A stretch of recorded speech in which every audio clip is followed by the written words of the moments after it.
Mint is one of the oldest family of herbs recorded for medicinal, aromatic, culinary, all these wonderful uses. And it also has a history in traditions to clear away bad smells, even in breath. It was used in the straw covering the dirt floors to, as you walked on it, it would create this wonderful scent. It kept away bugs. So it really was a very useful herb. The Japanese used to put it in sachets, and it is well known for potpourris. It also helps to lift the mood, and it's considered very refreshing in drinks, both hot and cold. Hi, my name is Mary Bourne, and I'm a traditional naturopath, and I love sharing natural remedies with people. Natural remedies have been around for health purposes for hundreds, even thousands of years because they work. So I want to thank you for joining me today, and we'll talk about two of my favorite herbs. Excuse me. So the first, of course, is peppermint. And peppermint is a great culinary. It's added to many dishes. People love to make jelly out of it. It's great in spaghetti sauces. We had it actually last night in um, a tomato-based dish that I made. However, really what's important right now is it's antiviral and antibacterial. And so it can help support your immune system.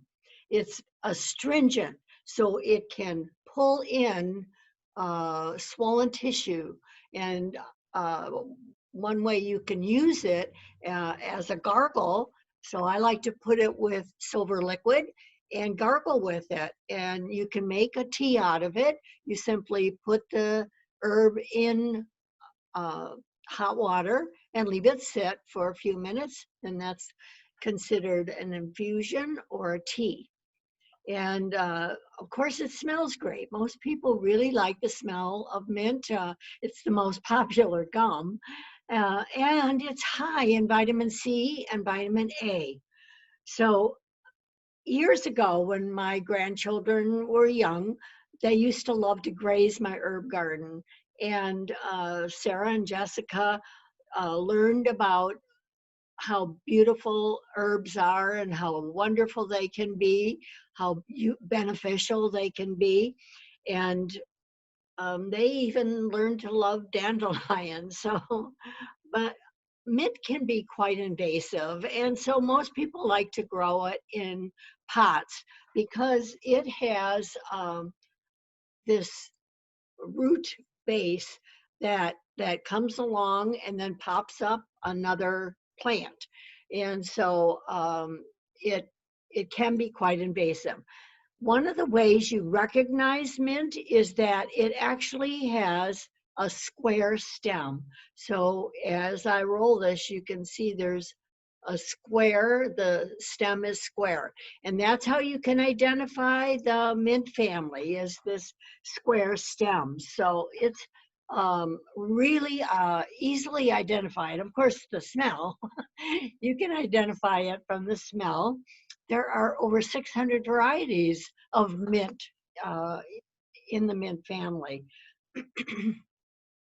So uh, you can make a strong tea out of it and put it in a bath. Many people like mint soap, but you have to be really careful about gentle places. But it is very refreshing. It can be, just smelling it can help lift your mood and make you feel good. Uh, as a food, like I said, people have been using it in ice creams. You know, who doesn't love mint chocolate chip? And cream de mint. So in dishes, you can add it, spice to it. It's great, like in a with lime in a mojito. You can just pick off the leaves and chew on it. So even if it is invasive, find ways that you can use it dry it. It works really well. What you do is just pick off the leaves, and then you put them in a uh, tray, like a cookie sheet, and then you lay them on top of a paper towel and then cover it with the paper towel and then cover that with something to hold it down. And you can put it like outside in the sun. You can put it in a breezeway, someplace where it's airy. And that way, when you cover it, it helps to hold the scent in because as the scent escapes, it loses some of its benefits. So you want to make sure that you hold it in. I have a couple of videos that show you how to make sealed glycerates. That's a great way to create a soothing uh, syrup like for your throat if your throat is irritated. And it can be added because glycerin is rather sweet. It can be added like honey to any drink. So there's a lot of ways that that you can use it, um, both culinary, aromatically. Um, you can use it, like I said, medicinally, and it also is a great thing to scent vinegar. I don't know if you're like me, but I don't like the smell of vinegar. I like the way it cleans. I don't like the way it smells, and it'll stay on my hands. And so I've gotten into cleaning with scented vinegar. So this is a vinegar I've made throughout the winter. And basically, it's peels of orange. You eat the orange and you put the peels in a pint jar. Then you cover those peels with the white vinegar and you leave it sit for about 5 days. And then it makes a great vinegar. You decant it into a spray bottle and it kills ants. I mean, deters them. I don't see that it kills it. But if you spray it, then within an hour, they're all gone. I don't know where they go to. Maybe they take the vinegar with them. I have no idea, but they're all gone, and I'm glad about that. So it's mint is also wonderful as a wound healer because of the astringency. It can help stop bleeding. Now, yarrow is my favorite for stopping bleeding, but mint is so readily accessible that you can crush it up, put it on a wound, and it will help to uh, as an antimicrobial as well as an astringent. So, so there's so many wonderful things. It's mostly known as a digestive. It can keep nausea at bay. We've used this is one of the things I take with me on a plane, and you can dab it on your wrist if there's a lot of turbulence. My friend Kathy and I were on a plane one time, and this little girl was like sitting there with her bag, and Kathy asked her mom if she could apply some of the peppermint to her wrist. And the mom was like, okay, anything. And within seconds, she felt so much better. You could see her coloring coming back. So mint is really, really wonderful. It also is used as digestive supplements like this papaya mint. So papaya we know is also a very good digestive. And when you add the mint to it, it really helps to make the digestion work better. So another one of my favorite mints is lemon balm, and it's also called Melissa officinalis. And there actually is a whole book written about Melissa officinalis and how wonderful it is. It is a great culinary. Of course, it smells great, it smells lemony, and it has a lot of health benefits. So uh, one of the things that I like to do with Melissa is I like to pick off the leaves and put it on fish. So what you do is you line aluminum foil with some parchment paper and then lay your fish on it and make enough so that you can wrap it. and then you salt and pepper it to taste, and then you line up these leaves on top of the fish, and the lemon scent actually goes in. When you wrap it in the parchment lined aluminum foil, it keeps it moist and juicy and full of flavor. And then the lemon balm actually adds nutrition to it. It adds a light lemony flavor, and it's really quite delightful. If you don't have any lemons available, lemon balm is easy to dry, and you can crush it up and do the same thing as you do with the fresh leaves. But it is a wonderful herb for people with compromised immune systems. This is something that they could eat a few leaves every single day to support their immune system. Now, with people with a autoimmune condition, you don't want to increase the immune response. You don't want to stimulate it. You want to do what's called modulate it. So you want to just calm it, keep it active basically, but not overactive, because that will contribute to things like rheumatoid arthritis and all of the MS and uh, uh, Graves' disease and all of these things. Now, the reason I got interested in lemon balm, it was one of the herbs that was talked about along with bupleurum for hyperthyroid. And there's very few things that one can do to calm hyperthyroid. And this is one of them that works very, very well. Now, this is some information from Dr. Joseph Mercola's website, mercola.com. And he says, lemon balm, which is not to be confused with lemon trees or lemon fruit, has been used as far back as the Middle Ages and perhaps earlier. So lemon balm has been shown to be helpful in combating stress and anxiety, boosting appetite, and alleviating the pain and discomfort caused by indigestion. So this herb was also steeped in wine to lift spirits, and it was employed in treating wounds, venomous insect bites, and stings.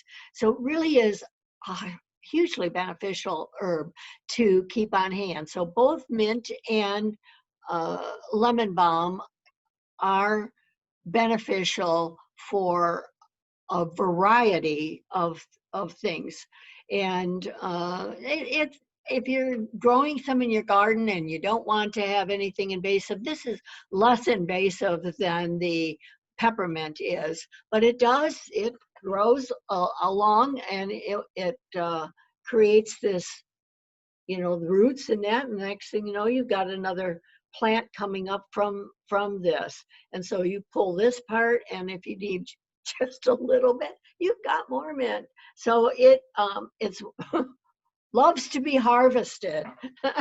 So I remember the fact that it has that square stem, and of course you crinkle it, you smell it. And the same thing with the lemon balm. It has that wonderful lemony smell, and it was one of the plants that my granddaughters used to love to pick and chew on. And we loved that. They also liked to do chives, and we'd say, eat the chives first and then follow it with a peppermint. So it is very beneficial because of the way things are right now with COVID. It certainly is a timely herb, and one that we could all use more of. It to help us deal with anxiety. It's a great antifungal, so it can be really helpful. In fact, here's a study by Green Med Info is a place that I love to go to for factual information.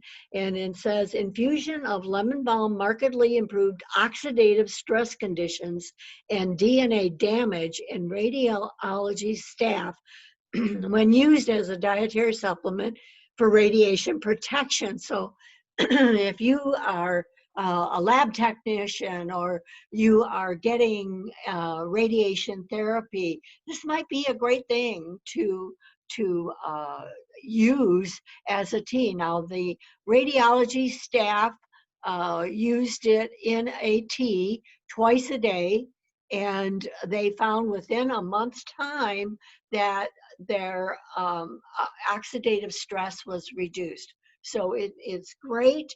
And if you're doing radiation and you're having that nausea, it's a great tea. You can dry it for use in the wintertime, and you can use it fresh during the summertime. So Green Med Info is a great place to go for factual information, and I urge you to encourage it. They are donation. That's how they get their funds, and there isn't any pharmaceutical industry supporting them, and they just give facts, no opinions. So if you enjoyed this little bit of a lecture on mint, I encourage you to try some, use it daily in many different ways. If you want, you can get more information by emailing me, Dr. Mary at bornforhealth.com. And you can look at more information by going to my website and look at the menu where it says Herb Encyclopedia, and there will be information. You just look up peppermint, everything is alphabetical. Excuse me. And there are a lot of supplements that have peppermint in it because it is so valuable. So when you're walking and you're looking at different weeds, I also did a YouTube on purple dead nettle, and that is in the mint family as well. And you can check that out and see what it's good for. But it also has that square stem. And there are many, I believe oregano is also in that family. So learn to support your health through natural means, and share this video with others, and share your knowledge with others, share your hope with others, share your smile with others. And I hope that you continue to enjoy the days of spring and summer, and get out there and be surrounded by nature. And excuse me, keep sharing these videos with your friends, and I appreciate you very much. This is Dr. Mary for the Health of It.